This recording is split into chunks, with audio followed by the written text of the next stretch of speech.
As a seasoned fan of the Transformers franchise, spanning over 3 decades of my life, I must say that the post-credit scene in Transformers 1 has truly rekindled my excitement for this iconic saga.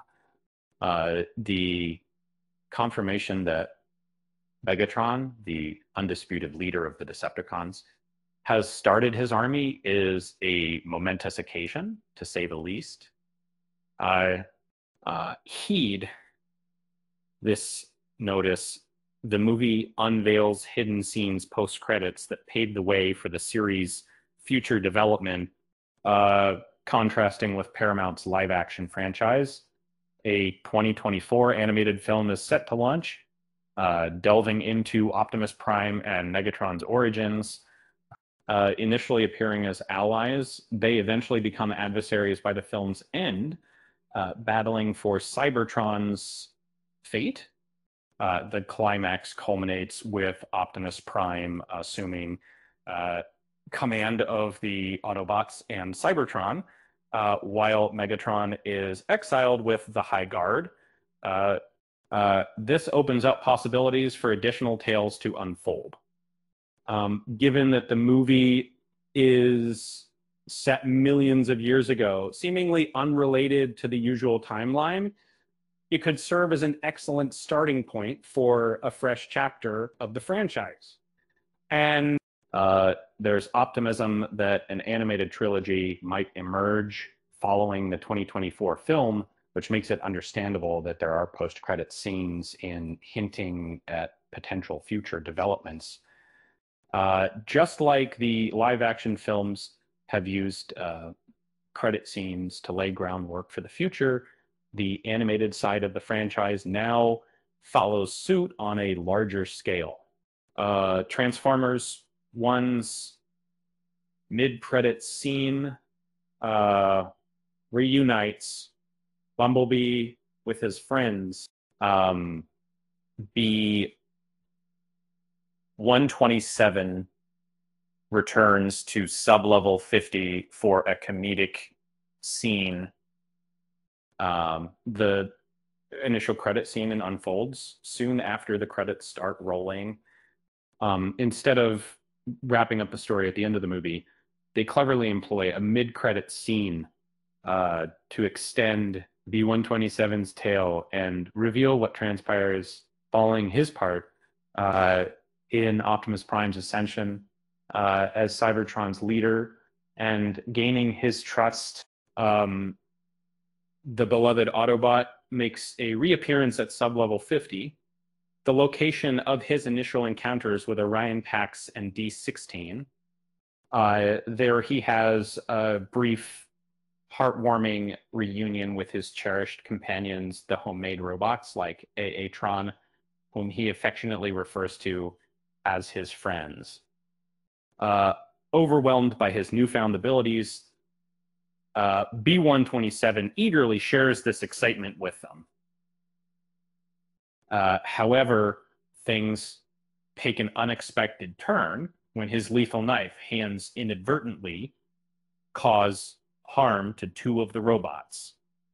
The mid-credit scene in Transformers 1 serves as a humorous moment featuring Bumblebee, rather than establishing the next phase for character B-127 or providing crucial details. However, it does hint at the franchise's upcoming developments. Essentially, this scene signifies that Bumblebee is heading back to his origins, implying his joy in teaming up with Optimus Prime and no longer needing to hide underground. And in essence, this marks the conclusion of B-127's time hidden within the depths of Cybertron. Really is that Megatron forms the Decepticons in Transformers 1's post-credits scene, and the Decepticons become official after their banishment. In a significant twist following the end credits of Transformers 1, audiences are drawn back into Megatron's narrative. The scene opens with Megatron discussing how Sentinel Prime has perished, but in his place, a more formidable and personal adversary has emerged, none other than the Decepticons, the malevolent faction of Transformers, now under Megatron's command. He rallies the first wave of Decepticons by declaring, quote, "We will not fall for his deceptions. We are the true Decepticons." Rise up. During Megatron's monologue, the post-credits scene of Transformers 1 reveals some facts about Megatron and his Decepticons. Although they remain on Cybertron, they have been exiled from Iacon City. Moreover, Megatron has adopted the Megatronus Prime engraving that Sentinel Prime placed on him, transforming it into a symbol representing all Decepticons. The closing credits depict several Decepticon members being marked with this symbol, thereby publicly declaring their allegiance to Megatron.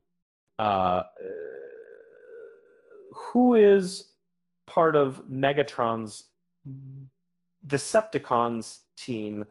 The first 4 Decepticon members are confirmed. The formation of the Decepticons implies that some characters from the original Transformers 1, both Autobots and Decepticons, have joined a new collective. It has been confirmed that Megatron is the first member of this group.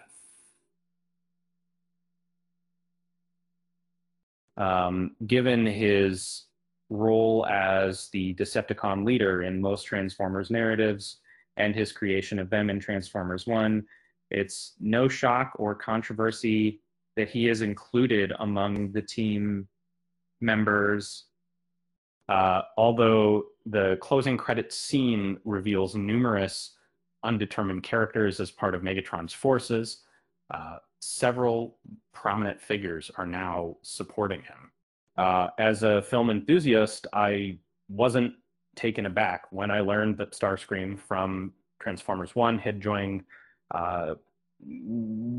Megatron and the Decepticons.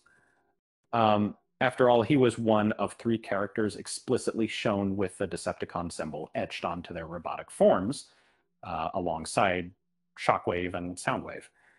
And it was after Megatron discovered the truth about Sentinel Prime that he met Starscream, Soundwave, and Shockwave in a display of power that left the entire High Guard in awe.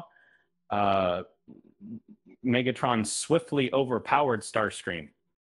Since the High Guard were banished with Megatron, it seems only natural that they would become part of his Decepticon ranks. 3 notable Decepticons, Starscream, Shockwave, and Soundwave, are among the most influential in the Transformers universe. Given their significant roles, it makes sense that they were key members of Megatron's team right from the beginning. Well, what Megatron's Transformers 1 post-credits scene means for the future. The Decepticons are ready for war with Optimus Prime. In the post-credit scene it's significant that Megatron has initiated the Decepticons, setting the stage for potential battles ahead in the franchise. By the movie's end, Optimus Prime has assembled the Autobots and has Alita and Bumblebee at his side.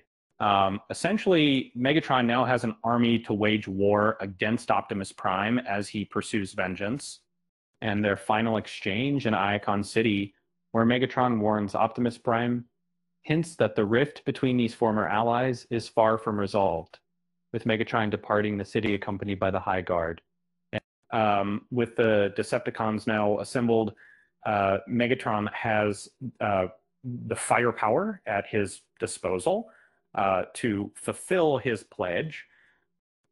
He will be able to direct Starscream, Soundwave, Shockwave, and numerous other Decepticons into combat. This situation sets the stage for a fresh Cybertronian civil war as the Decepticons and Autobots clash in a struggle for power, energon, and the fate of their species. And that engaging in conflict over Cybertron is a recurring theme throughout the Transformers mythology, which paves the way for Megatron and Optimus Prime to face off again in the sequel to Transformers 1. From my perspective as a dedicated fan, it's no secret that the Decepticons are often depicted as the victors in the Cybertronian War, forcing the Autobots to retreat for their survival.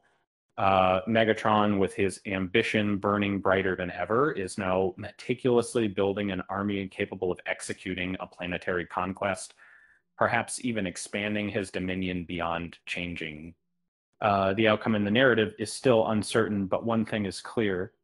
Megatron has firmly planted himself in this world, and his pursuit of power and retaliation against Optimus Prime is just getting started.